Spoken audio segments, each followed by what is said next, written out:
अस्सलाम वालेकुम my dear students, उम्मीद है कि आप सब ठीक होंगे।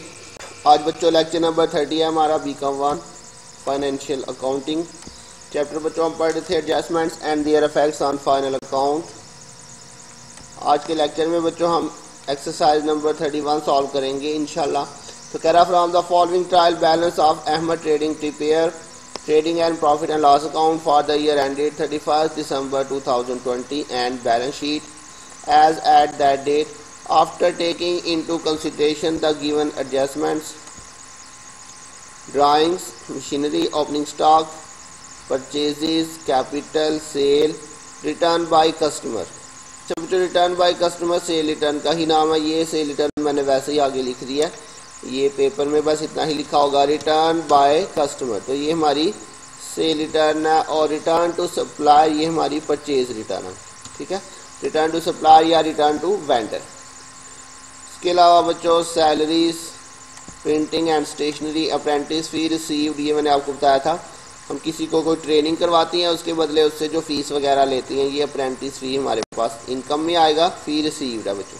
बैंक ओडी हमारा करंट लाइबिलिटी है। अनकलेक्टेबल बैड डेट्स का ही नाम है, ये भी मैंने वैसे ही लिखा था खुद से, क्वेश्चन में इतना ही दिया होगा अनकलेक्टेबल। तो बच्चों ये हमारे ओल्ड बैड डेट्स हैं। अकाउंट रिसीवेबल ये हमारे डेटर्स हैं। अकाउंट्स पेबल ये हमारे क्रेडिटर्स। प्रोविजन फॉर अनकलेक्टेबल ये old provision for bad debts. इसके अलावा बच्चों क्लोजिंग स्टॉक दिया हुआ है। इसके अलावा कह रहा है stock of stationery 31 December 2020 1800 wrongly include in closing stock. Apprentice fee to be adjusted for 4 years। Carriage pay to bring machinery 600 included in printing and stationery. Stationery purchase 2400 included in salaries. तो ये बच्चों इसकी adjustment तकरीबन totally different है बाकी पिछले सवालों से। तो सबसे पहले तो बच्चों हमने ओपनिंग स्टॉक लिखना है। ये देखिए जी दिया हुआ 1,31,400। तो ओपनिंग स्टॉक की कोई एडजस्टमेंट नहीं हमारे पास। ओपनिंग स्टॉक जी बच्चों ओपनिंग स्टॉक है 131,400। उसके बाद बच्चों आ जाएगा हमारे पास परचेजेस। तो परचेजेस की वैल्यू बच्चों 9 लाख है हमारे पास गिवन। और इसमें से बच्चों आपने रिटर्न जो है वो आपने माइनस कर देनी है। कौन सी बच्चों रिटर्न माइनस करेंगे? ये वाली, रिटर्न टू सप्लायर या रिटर्न टू वेंडर। ठीक है बच्चों, इधर से रिटर्न टू से भी आपको पता चल रहा है। ठीक है, ये परचेज रिटर्न है। रिटर्न टू मैंने आपको बताया था पहचान होती है परचेज रिटर्न की। दूसरा आप इसको वैसे भी याद रखें, return to supplier purchase return होती है। इधर से भी पता चल रहा है और दूसरा ये देखिए इधर से भी पता चल रहा है, ये क्रेडिट साइड पे। ठीक है, बहुत सारी पहचान है लेकिन सिंपली आपने याद रखना है रिटर्न टू सप्लायर हमारा परचेज रिटर्न होती है।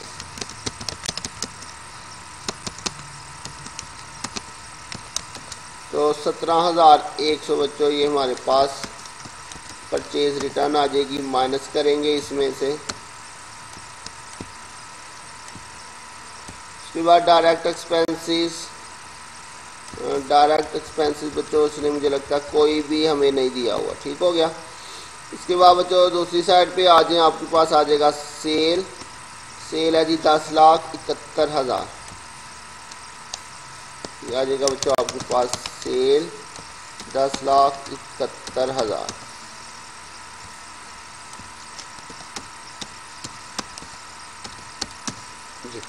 इसमें से बच्चों आपने लेस कर देना है सेल रिटर्न। सेल रिटर्न बच्चों कौन सी है? ये जो दिया हुआ है रिटर्न बाय कस्टमर 18,900, ये हमारी सेल रिटर्न है बच्चों।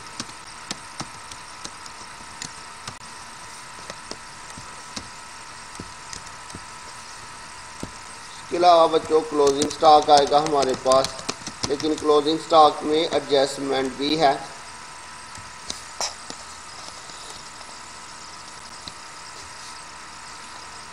तो बच्चों ये देखिए जी क्लोजिंग स्टॉक है 1,02,000। इसके साथ ही बच्चों उसने हमें यहाँ पे बताया हुआ है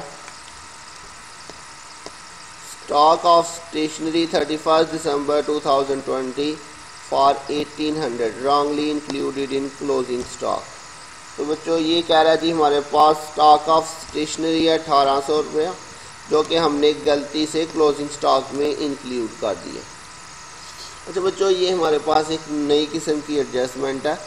बच्चों, अगर हमारे पास क्वेश्चन के अंदर एडजस्टमेंट की ही एडजस्टमेंट आ जाए, देखिए जैसे ये जो एडजस्टमेंट है ये एडजस्टमेंट से ही रिलेटेड है, तो बच्चों ऐसी एडजस्टमेंट के हमने 4 इफेक्ट करने हैं। ठीक है बच्चों, ये पहली दफ़ा इस तरह की एडजस्टमेंट आई है, इस चीज़ का आपने ध्यान रखना। ठीक है, अगर हमारे पास एडजस्टमेंट की ही एडजस्टमेंट आ जाए तो उसके कितने इफेक्ट करेंगे, 4 इफेक्ट करेंगे। ठीक हो गया, तो ये चीज़ अब अपने पास नोट कर लें। यहाँ पे एडजस्टमेंट की ही एडजस्टमेंट आ जाए तो उसके 4 इफेक्ट होंगे। तो 2 इफेक्ट इसके क्लोजिंग स्टॉक में करेंगे और 2 इफेक्ट जो है वो स्टेशनरी के साथ करेंगे। तो बच्चों सबसे पहले तो क्लोजिंग स्टॉक में इसका हमने क्या इफेक्ट करना है, वो बिल्कुल सिंपल है। बच्चों कह रहा है stock of stationery 1800 wrongly include in closing stock. तो बच्चों किसी भी चीज़ में आप गलती से कोई चीज़ ऐड कर देंगे तो उसे तो आपने सिंपली माइनस कर देना। तो स्टॉक में से तो बच्चों ये सिंपली क्या हो जाएगा, लेस रॉन्गली इंक्लूडेड। कितना बच्चों इसमें रॉन्गली इंक्लूडेड है, 1800। तो बच्चों एक दफ़ा तो ये क्लोजिंग स्टॉक में यहाँ से माइनस हुआ और बैलेंस शीट में जाएंगे तो उधर भी इसे क्लोजिंग स्टॉक में से माइनस कर देंगे। तो बैलेंस शीट इसमें क्लोजिंग स्टॉक में तो इसका ट्रीटमेंट जो है वो बिल्कुल सिंपल है। क्लियर बच्चों? तो उसके बाद बच्चों नेक्स्ट हमारे पास यहाँ पे क्या आएगा, बस इतना ही आएगा। उसके बाद टोटल करते हैं बच्चों।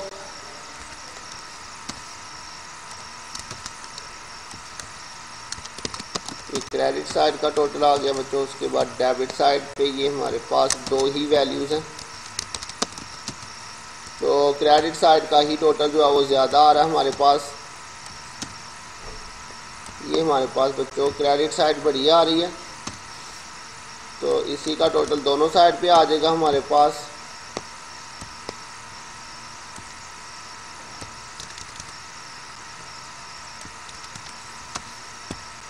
और बच्चों ये वाली साइड छोटी है तो यहाँ पे ये डिफरेंस आ जाएगा हमारे पास ग्रॉस प्रॉफिट सीधी। दूसरी साइड पे बच्चों ये आएगा जी ग्रॉस प्रॉफिट वीडी। उसके बाद बच्चों बाकी जो एक्सपेंस आएंगे हमारे पास,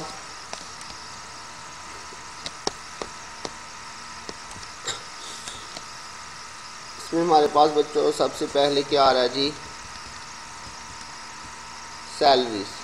तो सैलरी की भी बच्चों एडजस्टमेंट थी यहाँ पे। सैलरी से रिलेटेड बच्चों उसने हमें बताया था stationery purchase 2400 included in salaries. तो सैलरीज हमारे पास है जी टोटल 39,600।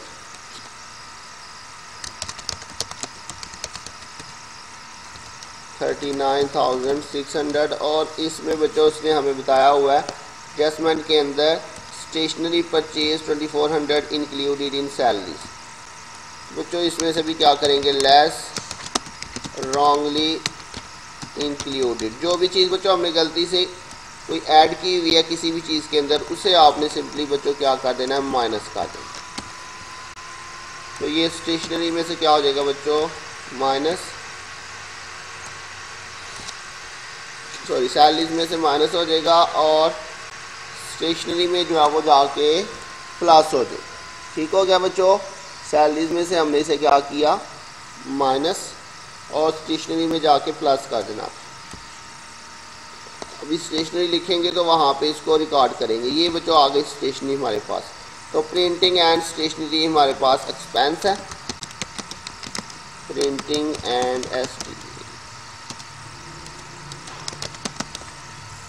प्रिंटिंग एंड स्टेशनरी बच्चों हमारा एक्सपेंस है। ये तो आपके पास आया जी 28,800। ठीक हो गया। एक तो बच्चों ये वाला 2400 जो हमने गलती से सैलरी में ऐड किया था उसे यहाँ पे प्रिंटिंग एंड स्टेशनरी में ऐड कर देंगे। ठीक है बच्चों? प्रिंटिंग एंड स्टेशनरी के अंदर कितनी वैल्यू है, 2400।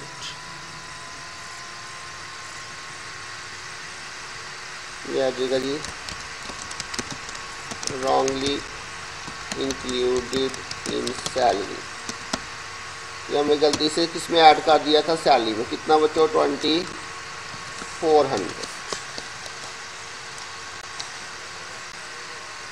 बच्चों अगर ये लाइन लंबी हो तो आप उसको दूसरी लाइन में भी लेके जा सकते हैं। मैंने वैसे यहाँ पे एक ही लाइन में लिख दिया। अच्छा बच्चों, एक तो ये इसमें क्या करेंगे, ऐड कर देंगे। और इसके अलावा बच्चों ये वाली भी एडजस्टमेंट थी इसका मैं आपको अभी ट्रीटमेंट बताता हूँ। पहले इसको ऐड कर लें।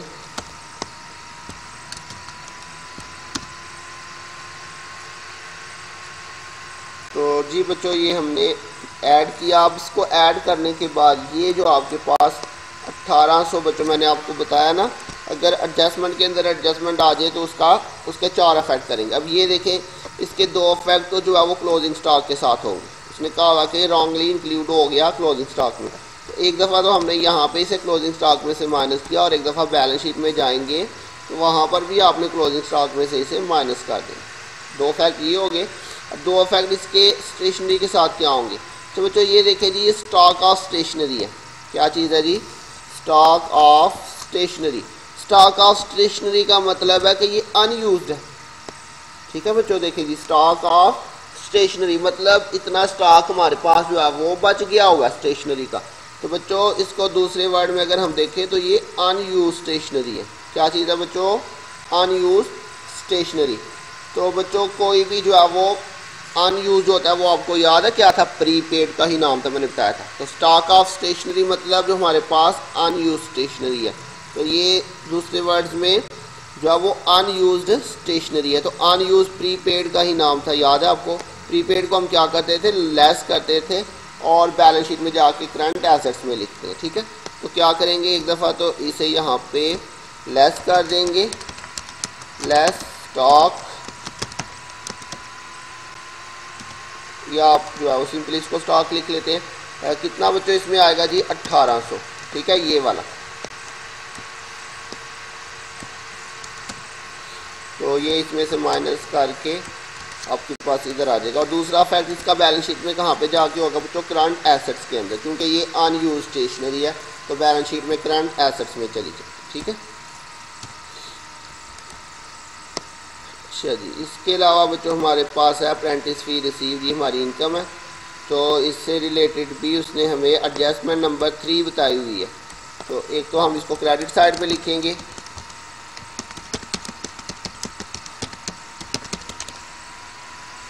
अप्रेंटिस फी रिसीव बच्चों हमारे पास कितनी है, ये है जी हमारे पास 7200। और इससे रिलेटेड बच्चों एडजस्टमेंट में उसने बताया हुआ है apprentice fee to be adjusted for 4 years. ये बच्चों उसने बताया हुआ है कि अप्रेंटिस फी जो है ये 4 सालों के लिए उसने दी हुई है। इसको हमने 4 सालों में एडजस्ट करना। तो बच्चों याद है मैंने आपको बताया था प्रीपेड। प्रीपेड क्या होता है, next year, next month, next period. तो ये नेक्स्ट ईयर्स का उसने बच्चों एडवांस में पे कर दिया हुआ है। ठीक है, एक उसने कहा हुआ है इसे आपने 4 सालों में क्या करना है, एडजस्ट करना है। तो हम क्या निकालते हैं जी यहाँ पे, अप्रेंटिस फी। तो बच्चों हमने 1 साल की इनकम रिकॉर्ड करनी होती है। इसका मतलब ये टोटल 4 सालों की है। तो इसमें से जो 3 साल है बच्चों वो नेक्स्ट ईयर से रिलेटेड है।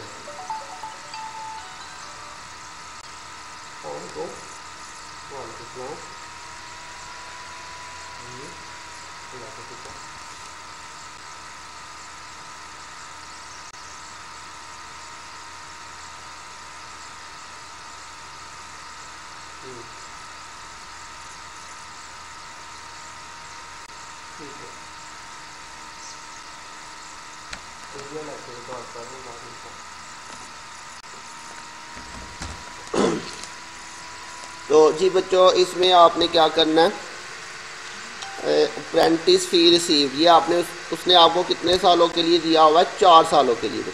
ठीक है बच्चों, तो अप्रेंटिस फी रिसीव, तो आपने बच्चों 1 साल की इनकम यहाँ पे रिकॉर्ड करनी है। ठीक है, तो क्या करती हैं जी, रिसीव्ड इन एडवांस, इसमें हम निकालेंगे रिसीव्ड इन एडवांस। जो वो कैसे निकलेगा, 7200 देखें ये 4 सालों की है।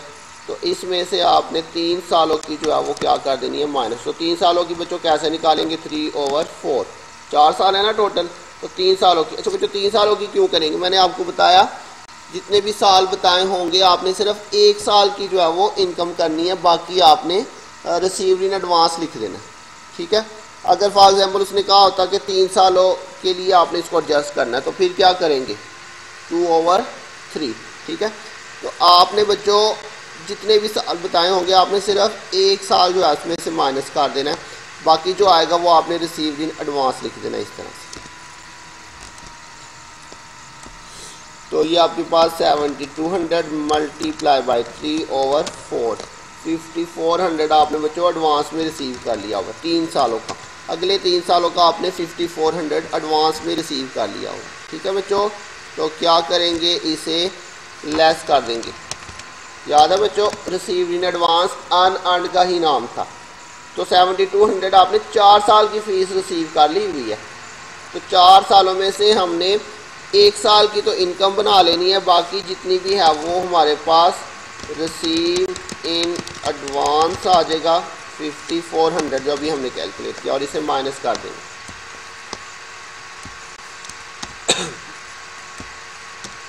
तो बच्चों अगर यहाँ पे लिखा होता कि ये 3 सालों की है, तो फिर आपने क्या करना था, यहाँ पे मैंने आपको बताया 3 सालों का बताया होगा, तो फिर 2/3 का लेना था, ठीक है।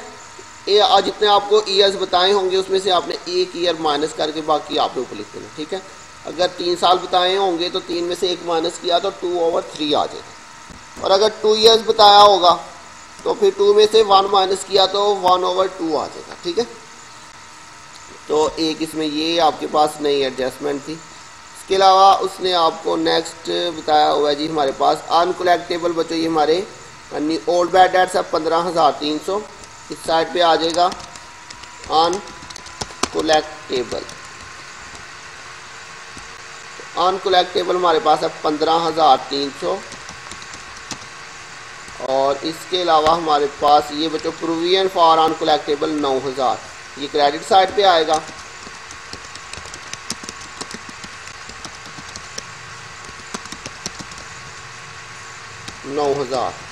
क्लियर हो गया बच्चों। और इससे रिलेटेड बच्चों कोई एडजस्टमेंट भी नहीं है। और इसके अलावा बच्चों स्टॉक हो गया बच्चों, ये वाली एडजस्टमेंट भी यहाँ पे हमने कर ली अप्रेंटिस। इसके अलावा कह रहा carriage pay to bring machinery 600 included in printing and stationery. Oh sorry बच्चों, तो ये भी प्रिंटिंग एंड स्टेशनरी से रिलेटेड एडजस्टमेंट है। कह रहा कैरेज हमने पे किया मशीनरी को, मशीनरी के ऊपर, तो बच्चों इसे मशीनरी में ऐड करेंगे और प्रिंटिंग एंड स्टेशनरी में से माइनस करेंगे। तो यहाँ पे कर लेते हैं बच्चों हम इसके अंदर ही, ये हमने जो लेस किया हुआ है स्टॉक, इसके साथ ही यहाँ पे हम बच्चों क्या करते हैं,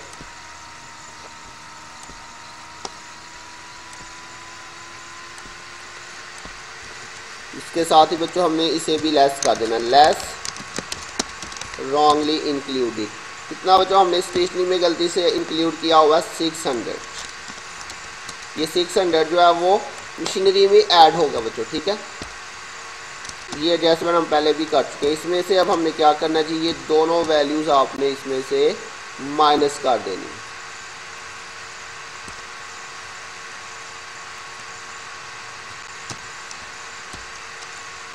ये आ जाएगा 31,200 माइनस 1800 और माइनस 600। क्लियर हो गया बच्चों जी। इसके अलावा हमने लास्ट एडजस्टमेंट जो है वो ऑलरेडी रिकॉर्ड कर ली, वी स्टेशनरी परचेज। इसके बच्चों डबल इफेक्ट हमने यहीं पे कर लिए, ठीक है। स्टेशनरी परचेज 2400 हमने एक दफ़ा सैलरी में से माइनस किया और एक दफ़ा स्टेशनरी में प्लस कर दिया। तो अब बच्चों सारी चीज़ें रिकॉर्ड हो गई हैं, तो इसका टोटल करते हैं। ये हमारे पास क्रेडिट साइड का टोटल आ जाएगा, और इसी तरह से बच्चों डेबिट साइड पे ये हमारे पास दिया हुआ है।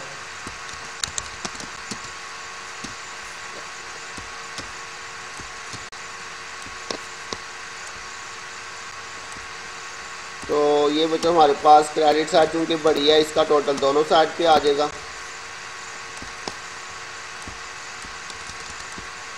तो ये डेबिट साइड बच्चों छोटी आ रही है, तो इसका डिफरेंस हमारे पास डेबिट साइड पे आएगा। ये हमारे पास नेट प्रॉफिट आ गया। बैलेंस शीट के अंदर सबसे पहले बच्चों करंट एसेट्स आ जाएंगे। इसमें सबसे पहले cash in hand, cash at bank, वो नहीं दिया हुआ। तो यहाँ पे सबसे पहले बच्चों हम लिख लेते हैं अकाउंट रिसीवेबल 2,88,000,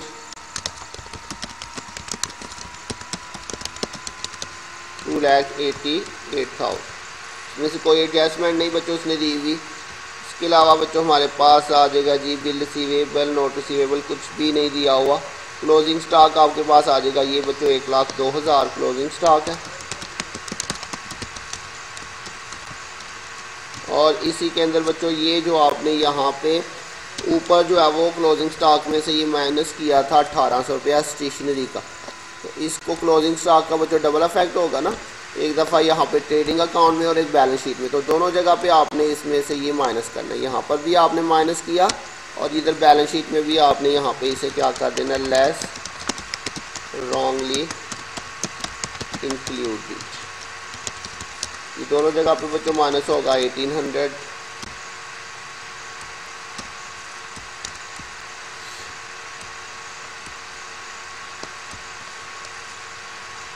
इसके अलावा बच्चों stock of stationery, stock of stationery बच्चों ये वाला जो आपने इसे जो है वो एक दफ़ा स्टॉक में से माइनस किया, सॉरी स्टेशनरी में से, और एक दफ़ा इसे करंट एसेट में भी यहाँ पे लिखेंगे 1,800। ये मैंने अभी आपको बताया। स्टॉक ऑफ स्टेशनरी का मतलब बच्चों क्या होता है कि हमारे पास अनयूज स्टेशनरी है। स्टॉक ऑफ स्टेशनरी मतलब 1,800 जो है वो हमारे पास अनयूज्ड है, तो इसका डबल इफेक्ट बच्चों क्या होगा, एक दफ़ा स्टेशनरी में से माइनस, ये अनयूज प्रीपेड ही होता है बच्चों, मैंने ये बताया था। तो एक दफ़ा स्टेशनरी में से माइनस और एक दफ़ा करंट एसेट में, ठीक है। और इसके हमने 4 इफेक्ट किए हैं। क्यों 4 इफेक्ट किए हैं, क्योंकि ये एडजस्टमेंट की ही एडजस्टमेंट थी, तो इसलिए इसके 4 इफेक्ट हुए। तो 2 इफेक्ट तो बच्चों हमने ये देखे, ये किए एक दफ़ा क्लोजिंग स्टॉक में से यहाँ पे माइनस किया, और एक दफ़ा इधर बैलेंस शीट में भी हमने इसे क्लोजिंग स्टॉक में से माइनस कर दिया। और दूसरा इफेक्ट बच्चों इसका ये हुआ कि हमने इसे एक दफ़ा प्रिंटिंग एंड स्टेशनरी में से माइनस किया, क्योंकि ये अनयूज्ड है। जो स्टॉक ऑफ स्टेशनरी होती है ये हमारे पास अनयूज्ड होता है। तो अनयूज बच्चों प्रीपेड का नाम था, तो प्रीपेड को क्या करती है, एक दफ़ा माइनस और एक दफ़ा करंट एसेट्स में लिख देते हैं। क्लियर हो गया बच्चों ये। इसके अलावा बच्चों हमारे पास करंट एसेट्स में यहाँ पे कुछ भी नहीं दिया हुआ जी। एडजस्टमेंट में से एक दफ़ा अच्छी तरह से देख लेते हैं। क्लोजिंग स्टॉक हमने लिख लिया, स्टॉक ऑफ स्टेशनरी भी हो गया, अप्रेंटिस फी हमारी लाइबिलिटी में जाएगा। Carriage paid to bring machinery ये हमारे पास, इसके डबल इफेक्ट हो चुके हैं बच्चों, सॉरी एक इफेक्ट हो गया, एक इफेक्ट इसका मशीनरी के अंदर होगा। और इसके अलावा जी स्टेशनरी परचेज 2,400, इसके भी डबल इफेक्ट हो गए हैं। एक दफ़ा हमने इसे स्टेशनरी में सैलरी में से माइनस कर दिया और स्टेशनरी में हमने इसे प्लस भी कर दिया। ये तो क्लियर हो गया बच्चों, सारी चीज़ों के डबल इफेक्ट हो गए। इसके बाद नेक्स्ट फिक्स्ड एसेट्स आ जाएंगे आपके पास। फिक्स्ड एसेट्स के अंदर आएगा जी मशीनरी,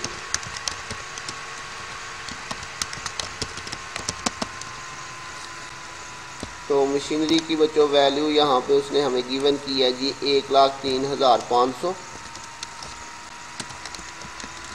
इसके अंदर बच्चों ये 600 हमने कैरिज पे किया था, carriage pay to bring machinery 600 including printing and stationery. तो इसे हमने बच्चों एक दफ़ा 600 को प्रिंटिंग एंड स्टेशनरी में से माइनस किया, और एक दफ़ा जो है वो ये मशीनरी में प्लस हो जाएगा। क्योंकि हमने बात की थी जितने भी हम एक्सपेंस पे करेंगे किसी एसेट को ख़रीदने के ऊपर, उसको हमने उसी एसेट के अंदर बच्चों क्या कर देना, बच्चों ऐड कर देना, ठीक है। तो रॉन्गली इंक्लूडेड, या आप सिंपली ऐसे भी लिख सकते हैं कैरिज, ठीक है, कैरिज।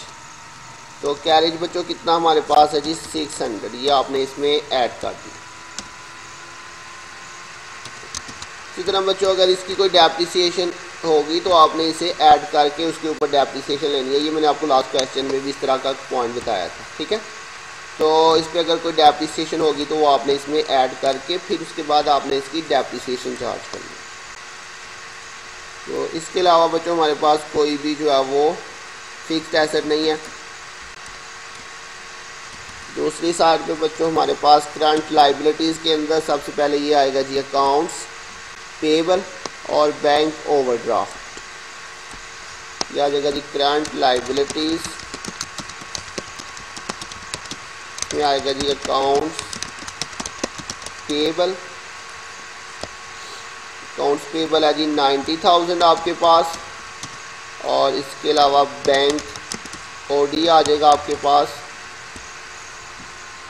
बैंक ओडी की अमाउंट है जी 12,600। और इसके अलावा बच्चों ये देखें जी हमने ये जो फी रिसीव्ड इन एडवांस की हुई है बच्चों, एडवांस रिसीव, इसका दूसरा नाम था अनअर्न्ड। तो रिसीव्ड इन एडवांस कितना है 5400। ये अभी हमने इसकी वर्किंग करके खुद से निकाला, ठीक है। तो ये अनअर्न्ड है रिसीव्ड इन एडवांस, एक दफ़ा तो इनकम में से माइनस हुआ और एक दफ़ा यहाँ पे बैलेंस शीट में आ जाएगा फी received in advance, fee received in advance कितनी बच्चों 5400, ठीक हो गया। इसके डबल इफेक्ट हो गए। और इसके अलावा बच्चों हमारे पास कोई भी यहाँ पे करंट लाइबिलिटीज़ में कुछ भी नहीं दिया हुआ, यहाँ पर भी कोई करंट लाइबिलिटी नहीं है।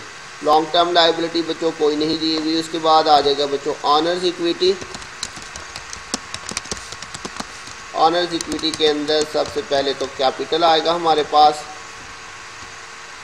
कैपिटल की वैल्यू बच्चों उसने हमें बताई हुई है 3,82,500। इसमें आपने ऐड करना है सबसे पहले तो नेट प्रॉफिट। तो ये बच्चों हमारे पास नेट प्रॉफिट आ गया। और ड्राइंग्स उसमें से अगर दिया तो माइनस करेंगे जी बच्चों, ड्राइंग्स गिवन है हमारे पास, तो इसलिए इसको इनर कॉलम में पहले टोटल कर लेते हैं। अब यहाँ पे आपने बच्चों लेस कर देनी है ड्राइंग्स। ड्राइंग्स है जी हमारे पास 63,900।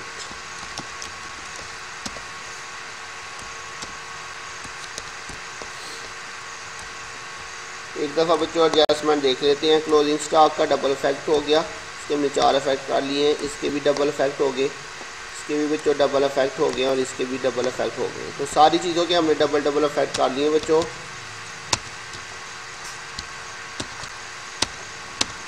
तो अब इसका टोटल करते हैं।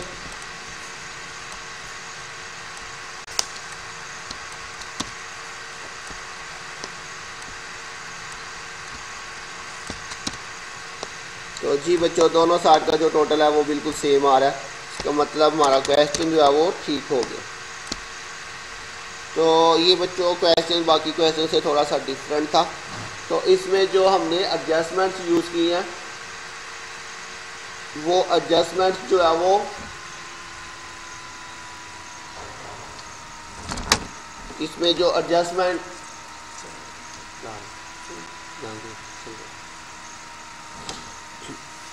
तो ये बच्चों इसमें जो एडजस्टमेंट्स हैं तो ये जो एडजस्टमेंट बच्चों इसके अंदर आई हैं ये आपको इस तरह से पूरा क्वेश्चन तो नहीं देगा पेपर में, लेकिन ये वाली जो एडजस्टमेंट्स हैं इनमें से कोई भी एडजस्टमेंट वो आपको किसी भी क्वेश्चन के अंदर इस्तेमाल कर सकता है, ठीक है। तो इसलिए आपने ये नहीं करना कि ये क्वेश्चन जो है वो मुश्किल है तो हम इसको छोड़ देते हैं, ये पेपर में नहीं आएगा। तो बच्चों हो सकता है ये पूरा क्वेश्चन तो ना पेपर में दे, लेकिन बच्चों इसके अंदर इस्तेमाल होने वाली जो एडजस्टमेंट्स हैं इनमें से कोई सी एक एडजस्टमेंट जो है वो किसी भी क्वेश्चन के अंदर वो शामिल कर सकता है। इसलिए आपको ये एडजस्टमेंट जो मेन इस क्वेश्चन को करवाने का मकसद था वो आपको ये एडजस्टमेंट समझानी थी, ठीक है। तो ये आपने एडजस्टमेंट एक दफ़ा अच्छे तरीके से कर लेनी है बच्चों। जस्ट एक क्वेश्चन हो रहा है तो इसलिए आपने जो है वो इसको जो है वो अच्छे तरीके से कर लेना बच्चों। उम्मीद आपको समझ आ गई होगी। अगर किसी पॉइंट की समझ नहीं आई तो बच्चों आप पूछ सकते हैं। अपना ध्यान रखिएगा। इंशाल्लाह बहुत जल्द मिलेंगे नेक्स्ट लेक्चर के साथ। तब तक के लिए अल्लाह हाफिज़।